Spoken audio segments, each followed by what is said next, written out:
147வது சங்கீதம் 13ஆம் வசனத்துல, கர்த்தர் உன் வாசல்களின் தாழ்பாள்களை பலப்படுத்தி உன்னிடத்திலுள்ள உன் பிள்ளைகளை ஆசீர்வதிக்கிறார்.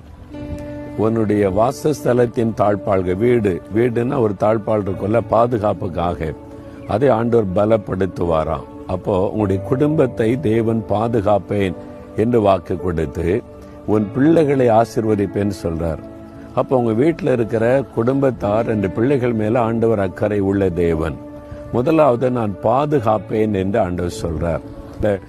எந்த தீய வல்லமையும் மந்திர பெல்லிசூனிய கொள்ளை நோய்களும் தொட முடியாது. தேவன் பாதுகாக்கிறார், ஆசீர்வதிக்கிறார். விசுவாசிக்கிறீங்களா? நீங்க விசுவாசத்தோட இந்த வார்த்தையை சொந்தமாக்கி கொண்டு, எங்களை பாதுகாக்கிற தேவனுக்கு ஸ்தோத்திரம், என் பிள்ளைகளை எல்லாம் ஆசீர்வதிக்கிற தேவனுக்கு ஸ்தோத்திரம் சொல்லி பாருங்க. அந்த ஆசீர்வாதம் உங்களுக்கு நிறைவேறுவதை நீங்கள் காண்பீங்க. ஜெபிக்கிறீங்களா? தகப்பனே, இந்த பிள்ளைகளுடைய குடும்பத்தை நீர் நேசிக்கிறீர், பிள்ளைகளை நேசிக்கிறீர், ஸ்தோத்திரம்.